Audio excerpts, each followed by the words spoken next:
After great pain, a formal feeling comes. By Emily Dickinson. After great pain, a formal feeling comes. The nerves sit ceremonious, like toms. The stiff heart questions, was it he that bore?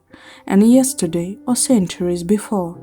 The feet mechanical go round, a wooden way of ground, or air, or aught, regardless ground, a quartz contentment like a stone.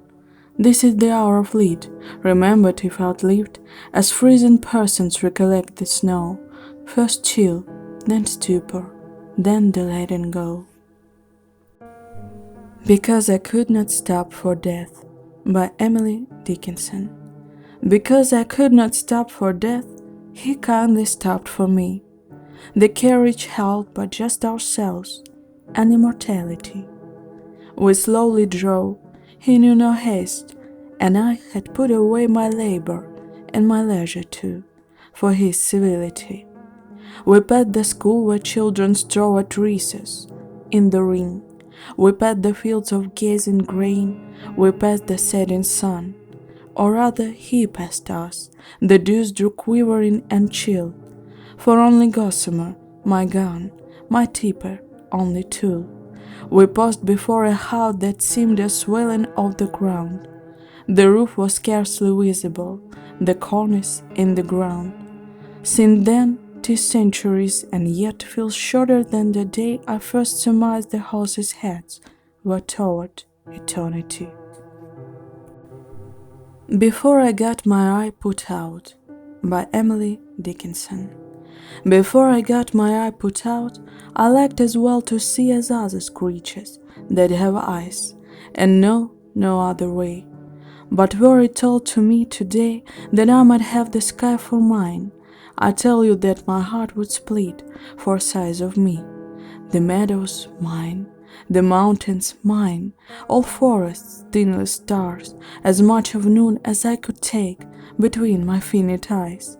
The motions of the deepened birds, the morning's amber road, for mine, to look at when I liked, the news would strike me dead. So safer, yes, with just my soul upon the window pane, where other creatures put their eyes, incautious of the sun. Come slowly, Eden, by Emily Dickinson. Come slowly, Eden, lips unused to thee, bashful, sip their jessamines, and the fainting bee, reaching late his flower, round her chamber hums, counts his nectars, enters, and is lost in balms. Faith is a fine invention, by Emily Dickinson. Faith is a fine invention for gentlemen who see, but microscopes are prudent in an emergency. Fame is a bee, by Emily Dickinson. Fame is a bee. It has a song, it has a sting, too, it has a wing.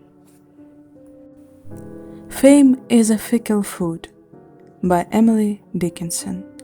Fame is a fickle food upon a shifting plate, whose table once a guest but not the second time is set, whose crumbs the cross inspect and with ironic caw flap past it to the farmer's corn, men eat of it and die. Forever is composed of nows, by Emily Dickinson. Forever is composed of nows, 'tis not a different time, except for infiniteness and latitude of home. From this experience here, remove the dates to these, let month dissolve in further months, and years exhale in years, without debate or pause or celebrated days, no different our years would be from Anno Dominis. Hope is the thing with feathers, by Emily Dickinson. Hope is the thing with feathers that perches in the soul, and sings the rune without the words, and never stops at all.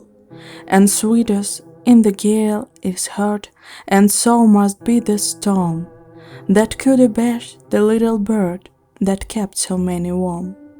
I've heard it in the chillest land and on the strangest sea, yet never in extremity it asks a crumb of me.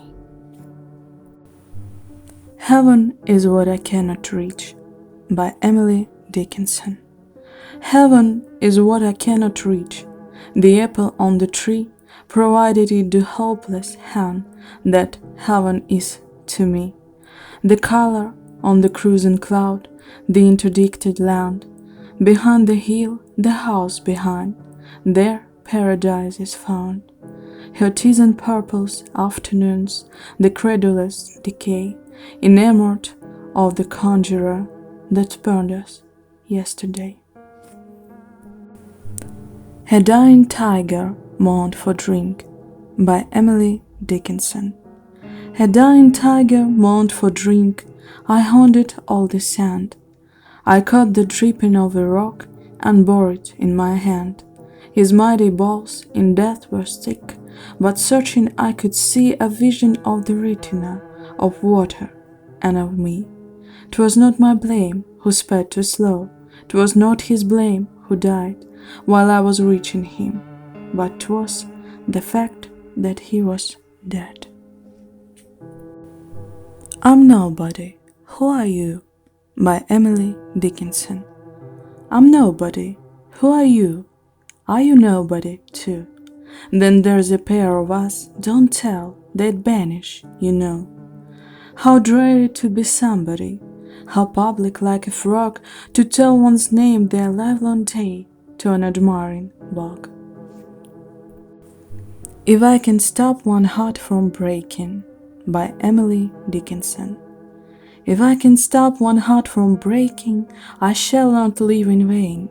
If I can ease one life the aching, or cool one pain, or help one fainting robin unto his nest again, I shall not live in vain. His heart was darker than the starless night, by Emily Dickinson. His heart was darker than the starless night, for that there is a morn, but in this black receptacle can be no bird of dawn. Death is a dialogue between, by Emily Dickinson. Death is a dialogue between the spirit and the dust. This soul, says death, the spirit, sir, I have another trust. Death doubts it, argues from the ground. The spirit turns away, just laying off for evidence an overcoat of clay.